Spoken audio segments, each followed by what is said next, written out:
So, quick one. A guy wore different boxers, made of 95% cotton and then 5% elastane, consistently for 7 days. I mean, 7 different boxers in 7 days. This same guy had a sexual encounter with a lady, though with adequate protection, with whom he never kissed and with whom there was no fluid contact because, of course, he used a condom, right? Um, this lady again performed what we call fellatio. I mean, sucked these guys' dicks for about 20 minutes before the first round, and then about 5 to 10 minutes prior to the second round, right? Now, after about 5 days of this sexual encounter, this guy, presented with mild itching and blisters or what you call vesicles around his penis. Now, given this scenario, what do you think is the boy's problem? Given the fact that this guy never had any sexual encounter except this one described.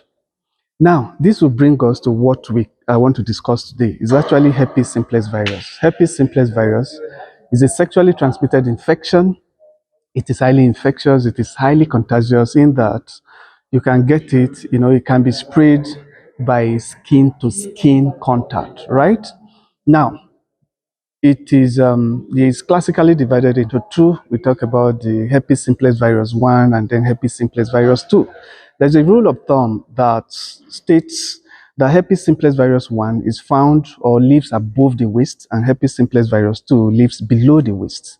That being said, this lady performed fellatio. I mean, sucked this guy's dick so extensively, she must have harbored, herpes simplex virus 1 in her mouth.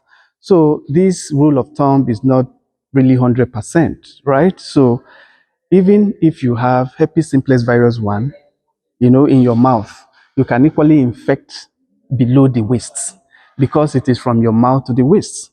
So performing fellatio on a guy can ostensibly, give a guy herpes simplex virus 1, though below the waist.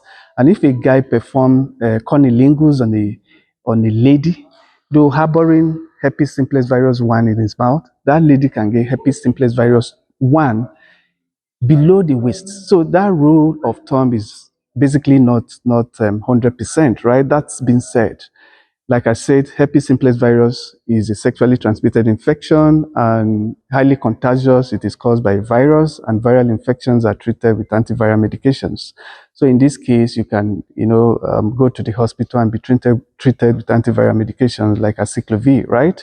Again, it is highly stubborn, and there is a need for you to engage in aggressive treatment. But above all, you must boost your immune system, right? So the fact is that from mere kissing, you can get sexually transmitted infection. From mere giving fellatio or performing fellatio, you can get sexually transmitted infection. By engaging in cunnilingus, you can get sexually transmitted infection. So that should be, tattooed on our body. That should be ingrained in ourselves of the reality of, the risky behavior we engage in. And I advise every young person, to, abstain from sex. Abstain from sex. Focus on making money. That's what will make you a great guy.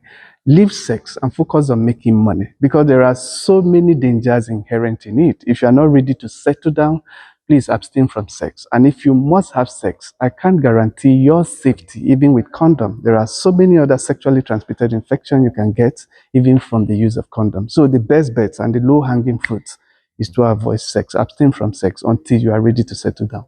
Thank you.